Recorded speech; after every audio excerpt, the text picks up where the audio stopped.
Welcome back to the deep dive. I have to tell you, usually when I prep for one of these, I have a certain routine. Oh, yeah. Yeah, I get my coffee, I open up the PDFs, get my highlighter out, and I expect to read something, well, something structured, you know? Sure. A white paper, a news analysis, maybe a historical retrospective, hmm something with a clear thesis, footnotes, the usual. That's the standard diet around here, exactly. But today, Today was different. I opened the file you sent over, and I honestly thought my computer had a fever. I thought maybe I'd clicked on a pop-up ad by mistake and just fallen down some bizarre rabbit hole. I had that exact same thought. Like, is this an elaborate prank? Because the stack of documents we're looking at today is unlike anything we have ever covered. Not even close. We are looking at a series of blog posts by an author named Paramendra Bhagat, Right. specifically a piece with the incredibly provocative title, Barackface, Breaking Free from the Devil's Dress Code. Certainly a title that grabs you. Yeah. And fever dream is probably the most scientifically accurate way to describe the experience of reading it. It's a collision of worlds that usually stay very, very far apart. Very far. Unique is putting it mildly. I mean, we are talking about a text that manages to combine these deep, incredibly controversial theological arguments about the nature of Islam, the devil, the end times, All the heavy hitters. with references to Taylor Swift. And pineapple on pizza. The absolute misery of Zoom meetings. Don't forget essential oils. It's a wild mix. Yeah. It's like someone took a blender and threw in the Bible, a tech startup's HR manual, and a year's worth of internet memes. It's provocative, it's definitely satirical in places, and it is so incredibly specific in its worldview. You have 7th century theology just crashing headfirst into 21st century internet culture. And just to set the stage for everyone listening, because I really want you to be prepared for the ride we're about to take, the premise here is intense. The author, Bhagat, presents this radical argument that the modern age we are living in is effectively a devil's playground. Okay. And he argues that Islam, in his specific view, functions not as a religion in the traditional sense, but as a mechanism of what he calls satanic tyranny. Right. And I think it's very, very important right up front to drop our disclaimer. Absolutely crucial. We are here to perform an impartial analysis of the author's arguments. We're looking at his rhetorical style.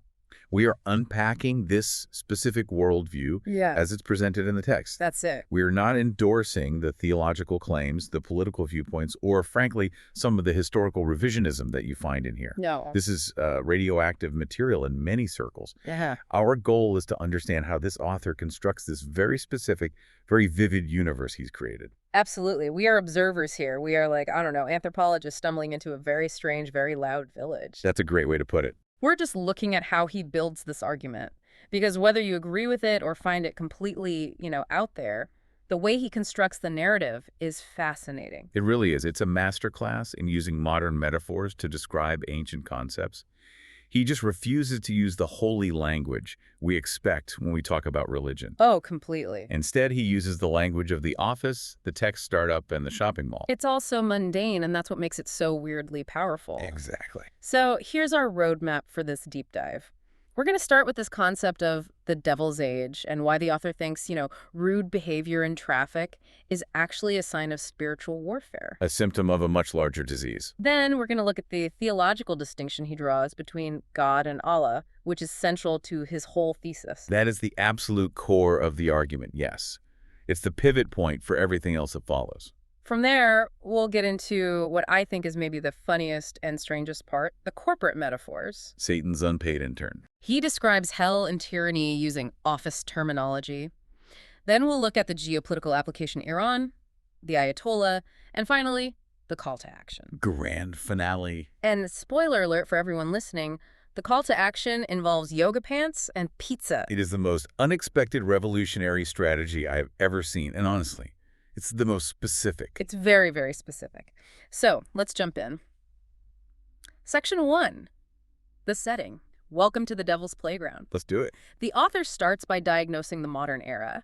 And he's not talking about war or famine, not initially. He's talking about manners. That's what drew me in immediately. Usually when people talk about evil with a capital E, Okay. they talk about genocide or, plagues, Yeah. big epic things. Right, biblical stuff. Bagat starts with the stuff that just ruins your Tuesday morning. Hmm. He looks at current society and says it's a time of bad manners, of road rage, of passive-aggressive office emails. He calls it a 5,000-year open bar of people being absolutely horrible to each other. Which, if you've been on Twitter or X or whatever we're calling it lately, that feels emotionally accurate, doesn't it? It really does resonate. There's a certain truth to the observation, even if you don't agree with his conclusion about where it comes from. And let's talk about that conclusion. The root cause he assigns to all this. He isn't saying we're just stressed or overworked or that the economy is bad. No, those are just symptoms. He argues that this social friction, this baseline level of jerkiness, is the direct result of humanity walking away from God. Oh, okay. He says when people ditch the divine, they don't just become peaceful atheists. They start treating each other like expired coupons at a Black Friday sale. I love that image. Expired coupons. It implies we've lost our value in each other's eyes. We're just crumpled, worthless paper that no one wants. Precisely. We're an inconvenience, a transaction that has gone wrong. You have no inherent worth to the other person. And this is where he introduces the main antagonist of his narrative, the devil. Right. But this isn't the Miltonian Lucifer, the tragic hero, or some scary monster with horns in a cave. Yeah. Bagat frames the devil as the manager of this specific historical era. Like a shift manager at a fast food place that's perpetually on fire? That's basically it. The author says this age is the devil's VIP lounge. And he argues that things we consider minor personal failings, like forgetting to text your mom back, Or cutting in line at Starbucks? are actually coming directly from the infernal HR handbook. It's such a clever way to make the concept of evil relatable, isn't it? Because we all know that feeling of petty rage when someone cuts us off in traffic. Of course. And he's saying, that's not just you being annoyed, that is the atmosphere of a world run by the devil. It's like he's detecting this background radiation, but the radiation is just people being jerks to each other. It re-enchants the mundane world, but in a really dark way. It turns your daily commute into a spiritual battlefield. Every interaction is suddenly high stakes. It is. But then he pivots. After setting the scene of low-grade, constant misery, he addresses a specific group of people that he seems to find, let's just say, amusingly naive. Oh, right. He calls them the peace-loving souls. The people who use essential oils and say namaste. He's got a real bone to pick with them. He does. He has a very specific critique for the hemp sandal crowd, as he might put it. He argues that these people are desperately trying to find peace and spiritual clarity, but are completely missing the reality of the situation. He paints this picture of them doing yoga, smelling lavender, just trying to vibe their way to enlightenment. While in his view, the house is burning down around them. He seems to think they're focusing on personal wellness while ignoring systemic spiritual corruption. Exactly. He argues that they're debating the ethics of yoga pants while a full-blown spiritual war is happening. He drops this line in there just out of nowhere. Spoiler, Allah, as per the Quran, isn't God. And he drops this on the peace seekers as if he's telling them their organic kale is actually made of plastic. Yes. It's this shocking revelation meant to shatter their whole worldview.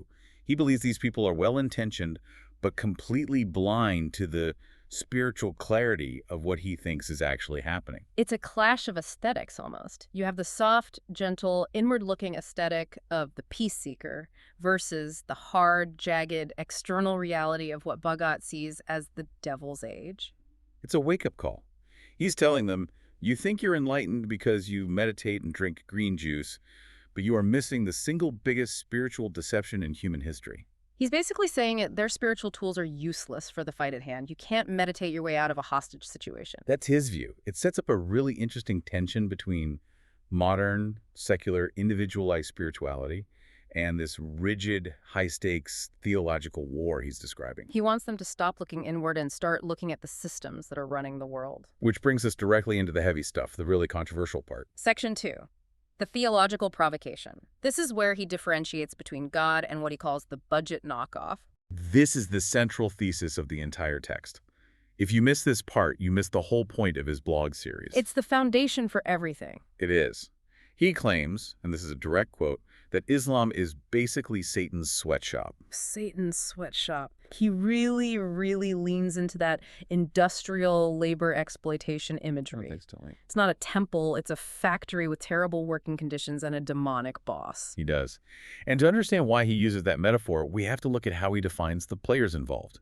First, he describes his view of God. Right. And the author's version of God is not subtle, he's not mysterious or quiet. Not at all. He describes God as the omnipotent boss who just crashes history whenever he feels like it. He talks about the grand miracles, parting the Red Sea, raining frogs from the sky, turning water into wine. He calls God a flashy show-off. And he means that as a supreme compliment. In this worldview, the true creator is defined by undeniable, reality-bending power. God doesn't suggest, he demonstrates. The plagues in Egypt, he describes them as God dropping limited edition sneakers. I love that description. Limited edition sneakers. It makes the 10 plagues sound like a supreme drop. It does. But what does that metaphor actually imply? Well, it emphasizes exclusivity and impact. When God does something, everyone notices. It's a huge event. It sells out instantly. It changes the market. It proves his power and creativity. It's an undeniable flex of power. It's the ultimate flex. And then you have the author's view of Allah, specifically as described in the Quran, and this is where, as you said, the gloves come completely off. This is where the critique gets really, really biting. He argues that Allah is a budget knockoff, or, my favorite, a ventriloquist dummy for the devil. A ventriloquist dummy. That's brutal. It is. He directly compares the two and says, while God is out there splitting oceans and raising the dead, Allah can't even manage a single decent miracle cameo. He says Allah is stuck in the comments section of history yelling first, while God is actually the one creating the content. It is a devastating internet culture insult applied directly to theology. But the core of his argument is that the devil is trying to copy God, but lacks the creative power to do so. So the devil can't create, he can only mimic or corrupt. That's the classical view, Yeah. and Fagot runs with it. He says the devil can only create a bootleg version, a knockoff. Which is where he brings in this Satan's bootleg Photoshop special metaphor. I thought this was a fascinating way to frame it. It's a really consistent, logical framework within the text, even if the premise is wild. He says the devil just took divine concepts and hit the invert colors button in Photoshop. So take a concept like life. Break that down. He looks at how different religions view life. He says other major religions, he lists Jews, Hindus, Christians, they treat life like a limited edition sneaker drop. There's that metaphor again. They want to protect it. They value it. They line up for it. Life is precious and something to be cherished and preserved. Okay, so that's the original image. Then the devil hits invert colors. What happens? Then you get what he argues is the worldview of extremist Islam, where death becomes the hottest ticket in town. It's a complete reversal of values. Exactly. He said the devil just flipped the script, invert colors, and suddenly death, specifically martyrdom, is the goal. He describes it as the Grim Reaper becoming a VIP bouncer at a nightclub, saying, hey, I've got a great table for you in paradise, but you have to blow yourself up first. It's a grotesque but very clear image. It is.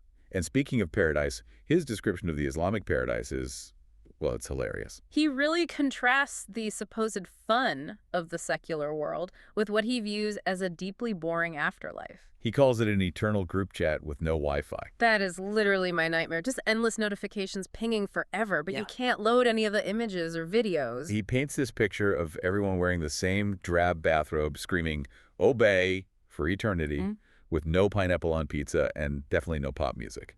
It's a critique of uniformity, isn't it? He's framing heaven in this context not as bliss, but as an eternal, bureaucratic, corporate meeting where your only job is to agree with the boss forever. The ultimate Zoom call that you can never leave. That really highlights how much the author values individuality and, well, fun.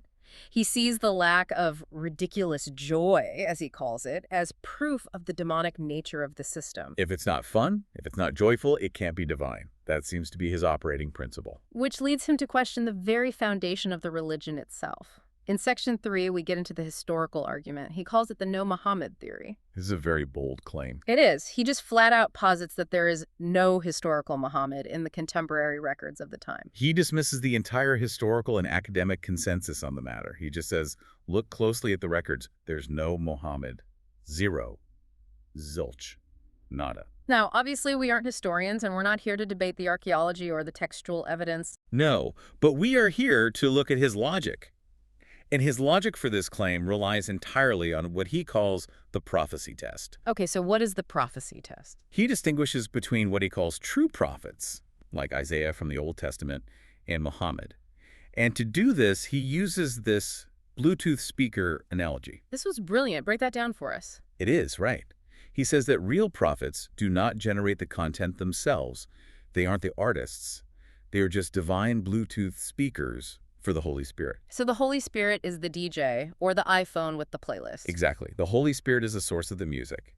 The prophet is just the hardware that the sound comes out of. They are a conduit. Okay, so the prophet is the speaker, and for it to work, you need a good connection. You need a good connection. And he argues that to prove you're a verified, authentic speaker, you need to play the hit songs, which in his analogy are verified prophecies. Things that were predicted and then actually came true. Correct. If the speaker plays a song that describes an event, and then that event actually happens, you know it's connected to the divine source. You've verified the Bluetooth connection. So what's his critique of Muhammad using this analogy? He claims Muhammad has 0 verified prophecies. He says it's like claiming you're a rock star, but your only hit is a ringtone no one remembers. He also compares him to a 3 a.m. TikTok yelling at a toaster. That image is so specific and so strange. A guy alone in his kitchen just yelling at a toaster at 3 in the morning. It conveys this idea of madness and total irrelevance. It's not a divine message, it's just noise. It's static. So if the speaker isn't connected to the DJ, Then the speaker's just making noise on its own, it's malfunctioning. and that's the author's conclusion. His logic is, Yeah. if there are no grand miracles, like the Red Sea parting, The flashy show-off stuff. no verified prophecies. The Bluetooth connection is broken. The religion isn't a divine revelation. It is, in his own words, poorly written fan fiction by the devil. Fan fiction. Again, he's bringing it right back to modern internet culture. It implies it's a derivative work, a bad copy of an original, better story. Exactly. It's a bad cover band version of religion. And because it's a bad copy written by, in his view, a tyrant, it results in a system that feels less like a spiritual community and more like a terrible workplace. Which brings us to my favorite part, Section 4, tyranny as bureaucracy. The corporate metaphor. We've touched on this, but he really goes deep into the Satan sweatshop imagery here. It's pervasive through the whole text. He absolutely refuses to use high-minded religious or philosophical language to describe what he sees as evil. Instead, he uses the most banal, soul-crushing language he can find, the language of the modern office. He calls the Ayatollah Satan's unpaid intern. Not even a middle manager. An intern, the lowest person on the totem pole. An intern who is chained to Satan's cubicle. Yeah. I mean, think about what that does rhetorically. It completely strips the Ayatollah of his terrifying aura. Right. If you call someone a supreme leader, that's scary. That commands a certain dark respect. But if you call him an unpaid intern who's just stapling paperwork all day, he becomes pathetic. He becomes a joke. He says the Ayatollah is literally stapling souls to paperwork. That is such a grim, Terry Gilliam-esque Brazil-like image. It is. Just endless, pointless red tape. But the paper is made of human souls. And because of this status, the author argues that the Ayatollah cannot grant freedom to the Iranian protesters. He doesn't have the authority. He says it's like asking your local barista for a promotion to CEO of the entire coffee chain. Hey, can I be free now? Sorry, man, I just make the lattes. I don't set the corporate policy. That's precisely the logic. The intern can't free the slaves. The intern just has to follow the handbook from corporate. And he also talks about the HR handbook of hell. We mentioned the rudeness and the bad manners earlier, but he frames Islam as an all-you-can-eat obedience buffet. Where the only option on the entire menu is obey. That's it. Obey, obey, obey. He likens it to a corporate Zoom meeting that you can never, ever leave. Let's analyze why he uses that specific imagery. Zoom meetings, HR departments, unpaid interns. These are things modern people, especially in the white-collar world, find incredibly draining, soul-sucking, and tedious. Right. So by attaching these concepts to spiritual evil, he makes the evil feel familiar. He's not arguing that the devil is some kind of cool, rebellious anti-hero. No, he's arguing that the devil is the ultimate bureaucrat. He makes Satan boring. He makes him oppressively boring, mind-numbingly, soul-crushingly tedious. Which is where he brings in that other insult later, the ultimate cosmic Karen. A cosmic Karen. That brings the concept of the devil down to earth so fast. You don't tremble in fear before a Karen. No, you just roll your eyes and wish she would go away so you can get on with your day. And that is exactly the reaction Vagot wants to provoke in his reader. He wants to move the emotional response from fear to annoyance and dismissal. A powerful rhetorical trick. So we have this bureaucratic corporate tyranny, but for him, this isn't just a metaphor. He applies it directly to real-world politics. Yes, Section 5. Geopolitics and the Iranian context. He focuses heavily on Iran as the Quran's logical conclusion. He calls it the 4K tyranny. Like, if you want to see the movie in high definition, don't look at the trailer, look at Iran. He talks about the recent protests there. He acknowledges the brave Iranians hitting the streets, but he has a very controversial take on their methods. He does. He's not cheering them on in the way you might expect. He actually critiques the protest itself. Why? Because he argues that asking the regime for freedom is completely futile. He says, how can a slave grant freedom? He's going back to that intern metaphor. You're petitioning the intern. You are. He compares it to asking for a refund at a store that has a giant no-returns policy sign posted everywhere. A no-returns policy on souls. The no-returns policy. This is another one of his great consumer metaphors. He breaks down the entire logic of the regime into two simple business strategies: acquisition and retention.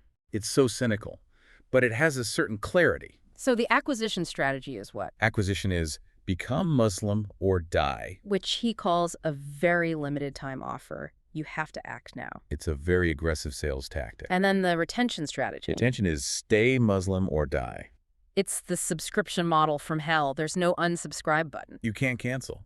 And he argues that because the regime views itself as the enforcer of this divine contract, if you stop obeying, you are effectively breaching the terms of service. And their only recourse is to liquidate your account. It's brutal logic. It's not personal. It's just business.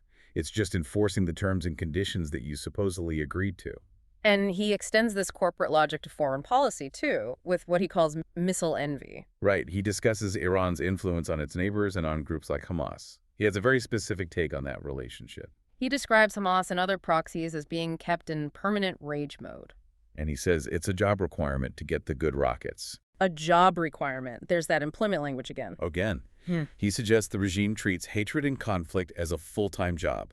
Chop chop, kids. Hatred is a full-time job with quotas to meet. It strips the entire conflict of its political or historical nuance and reframes it entirely as a transactional relationship. A manager, Iran, and its employees, the proxies, all fueled by the devil's corporate agenda. And the currency of this entire transaction is fear. He has that line, our missiles can reach you faster than your average Domino's delivery guy. He just cannot stop with the consumerist metaphors. But it works, doesn't it? It highlights the speed and the banal, everyday delivery of death. It's not some epic, mythical event.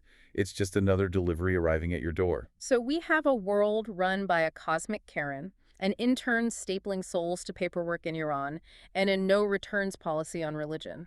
It sounds completely hopeless. It does. It paints a very bleak picture. But Section 6 offers a solution, and it's unique. The spiritual jailbreak, as he calls it. He explicitly advises against the street protests we were just talking about. He says, don't petition the Ayatollah. Right, because the Ayatollah is just the intern. You don't ask the intern for a company-wide raise. You go over his head. So instead, he suggests a solo revolution, an individual one. He says, and I love this phrase, squint at the lies from the comfort of your own couch. It sounds so passive. Just squint at it. It sounds passive, but in his framework, it is the ultimate act of rebellion. Since the entire tyranny is based on a mind virus or a grand deception, simply seeing through the deception is what breaks the bond. So the moment you realize the system is a lie, you're free from it. In his view, yes. Yeah. He calls it a spiritual keto diet. I'm going full spiritual keto. I love that. You're rejecting the devil's diet of obedience and misery. You're cutting out the spiritual carbs of tyranny. But here's where it gets really, really interesting. The actual tools he suggests for this rebellion. This is the wild part. It's not prayer, not in the traditional sense. It's not fasting. It's not study. It's pop culture. It is pineapple on pizza and Taylor Swift. Specifically, eating pineapple on pizza while wearing yoga pants and listening to Taylor Swift. He mentions this combination repeatedly. It's his holy trinity of rebellion. He calls it an aggressive love of life. We have to unpack this. Why these specific things? Why not, I don't know, reading philosophy or listening to Beethoven or appreciating fine art. Well, let's break it down. Pineapple on pizza is controversial. It's divisive. It's a choice. It's silly. Exactly. It is ridiculous joy. The author argues that the devil, the cosmic Karen, cannot distort or co-opt ridiculous joy. Okay, why not? Because the devil thrives on things that are serious, drab, solemn, and obedient. The devil is all about misery and conformity. He can't process someone sitting in yoga pants, which are forbidden by the devil's dress code of the title. So you're breaking the dress code right there. You are. Mm-hmm. And you're eating a controversial, improper pizza topping. And listening to a global pop superstar sing songs about breakups and empowerment and shaking it off. It's the complete antithesis of that eternal group chat, where everyone is wearing the same bathrobe and chanting, obey. Precisely. It is hyper-individualistic. It is secular. It is pleasurable for its own sake. And he argues that these trivial modern pleasures are actually kryptonite to the drab, bureaucratic evil of the regime he's describing. So by being a basic pop culture fan, you are actually being a spiritual warrior. In Fagat's world, 100% yes, because you are exercising your individual freedom to enjoy God's creation, or at least the fun parts of the human world, without the HR department of hell telling you it's haram or improper. He also uses the Karen insult again right here, doesn't he? This is how you break free from the ultimate cosmic Karen. It's the ultimate dismissal. You don't fear a Karen, you roll your eyes at her, you might pity her, you might be annoyed by her, but you're not terrified. He wants people to roll their eyes at the devil. That is the weapon. That is a powerful shift in perspective, moving from fear to mockery. Absurdity disarms fear.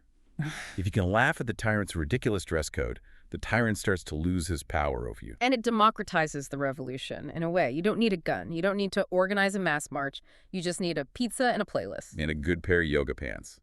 Now, before we wrap this all up, we need to contextualize who is actually writing this. Section 7. Who is Paramendra Bhagat? Yeah, if you look at the sidebar clues and the other writings in the source material, he is a fascinating character. He's not just a theologian. Oh, not even close. The list of his other works is just wild. He has novels about artificial intelligence, one called The Country of Geniuses. He has books on international trade, Trump's trade war. He writes poetry. He writes about tech incubators, about agentic AI, and something called liquid computing. He's a futurist. He's a tech guy. He's a Renaissance figure, really. His interests are all over the map. And that explains the metaphors. That's the key. He sees the entire world through the lens of technology and systems and corporate structures. That's why he talks about Bluetooth speakers and Photoshop and HR handbooks and unpaid interns. He is mapping his understanding of the modern tech and corporate world directly onto his theology. He sees religion as a kind of operating system. Exactly, an OS for humanity. And he thinks Islam is a fuggy, outdated OS that the devil, the ultimate black hat hacker, coded ages ago. And his other book titles give some context, too. He has books called Prophecies Are Proof of God and The Last Age. Which suggests this blog post isn't just a one-off rant.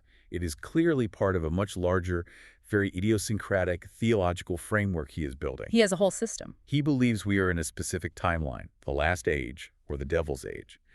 And he is trying to provide the source code to help people hack their way out of it. That is a great way to put it. He's trying to debug the universe. By using pineapple pizza as a security patch. So let's try and bring this home. Time for the outro. We've been on quite a journey. We really have. We've seen a world where bad traffic is a satanic plot, where the Ayatollah is just a mid-level manager in Hell, Inc., and where ultimate freedom is achieved by eating pizza and listening to pop music. It is a lot to take in. It's a very colorful, very noisy, and very strange universe he has built. But why does it matter? I mean, beyond the entertainment value of the wild metaphors, what is the takeaway here? I think, regardless of whether you agree with the theology, and it is obviously incredibly controversial and offensive to many, Of course. the text offers a fascinating look at how religious language can be repurposed to critique modern authoritarianism. It completely reframes the concept of sin, doesn't it? It does, totally. Yeah. Usually we think of sin as breaking the rules. You did something the book told you not to do. Right. Bhagat completely flips that.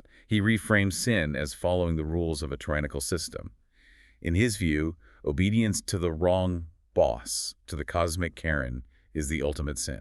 And so rebellion through joy and individuality and even silliness becomes the ultimate virtue. That is a flip that really sticks with you.